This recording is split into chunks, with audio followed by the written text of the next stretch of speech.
এক গ্রিক দার্শনিক দিনের বেলা জ্বলন্ত লণ্ঠন হাতে শহরের পথে পথে হাঁটছিলেন। আশপাশের লোকজন বিস্মিত হয়ে তাকে প্রশ্ন করল, দিনের আলোতে লণ্ঠন নিয়ে আপনি কি খুঁজছেন? দার্শনিক ডায়োজেনিস শান্তভাবে উত্তর দিলেন, আমি একজন মানুষ খুঁজছি। তার এই উত্তর সরল হলেও এর ভেতরে ছিল এক গভীর দার্শনিক প্রতিবাদ।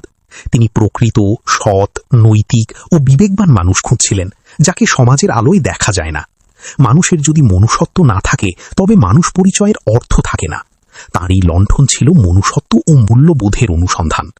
আপনি হতে পারেন রাষ্ট্রপতি, হতে পারেন প্রধানমন্ত্রী, মন্ত্রী বা এমপি, কিন্তু আপনার ভেতরে যদি মানবতা ও মনুষ্যত্ব না থাকে তাহলে আপনি রাষ্ট্র ও সমাজের জন্য এক বিপজ্জনক বোঝা। আপনি শিক্ষক, বুদ্ধিজীবী, সাংবাদিক, বৈজ্ঞানিক কিংবা দার্শনিক বা সমাজের যে কেউ, আপনার পরিচয় যাই হোক তা মূল্যহীন যদি আপনার মনুষ্যত্ব বোধ না থাকে। মনুষ্যত্বহীন মানুষ, অসৎ মানুষ, বিকৃত মানুষ, লোভী মানুষ, মাদকাসক্ত মানুষ, পাচারকারী, কালোবাজারি মানুষ সমাজ ও রাষ্ট্রের সব অনিষ্টের মূল। রাজনীতিবিদ থেকে শুরু করে সাধারণ মানুষ পর্যন্ত বিস্তৃত এই অনিষ্ঠাকারী গোষ্ঠী।